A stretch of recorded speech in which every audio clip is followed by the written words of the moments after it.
Earlier this month, we told you about world-famous daredevil Evel Knievel's failed attempt to jump Idaho's Snake River Canyon 50 years ago. But what we didn't tell you about was Evel Knievel's old friend who landed in our neighboring state.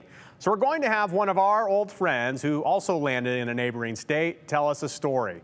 Andrew Baertlein landed his jump in Spokane, Washington at KHQ, where he found another local legend whose connection to a famous world legend is right here.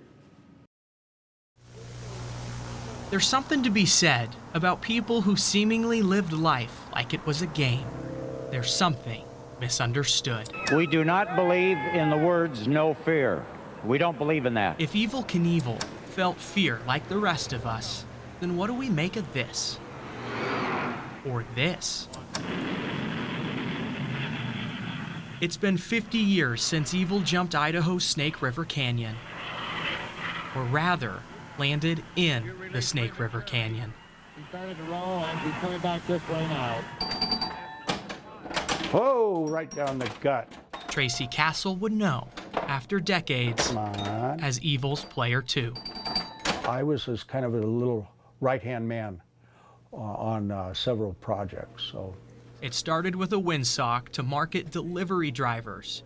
Evel thought that was a clever idea. And he signed my prototype. I still have the prototype today. It wasn't long before Tracy got the real signature that mattered, a contract for the marketing rights to the world-famous Evel Knievel. On a napkin. A whopping $10,000. The restaurant was at Flaherty's.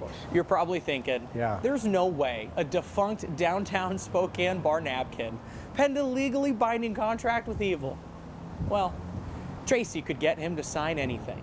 And it drove him nuts. Really, anything. Your sons Sam and Tracy did a great job with this book. Too bad they are both so dumb.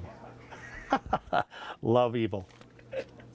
But beneath the crude jokes, the knickknacks, the memories, Tracy saw through the hardened outer shell. He would call me late at night in the 1, 2 o'clock in the morning that he couldn't sleep, and we'd just talk, and he'd tell me he loved me and I'd tell him I loved him. Tracy loved his dear friend to the very end. Evel died in 2007 from lung cancer. A very kind heart, and at times very, very generous. That's because Evel knew his true value wasn't measured by how he landed, but by his courage to jump. Wisdom like that's gotta be one tough score to beat.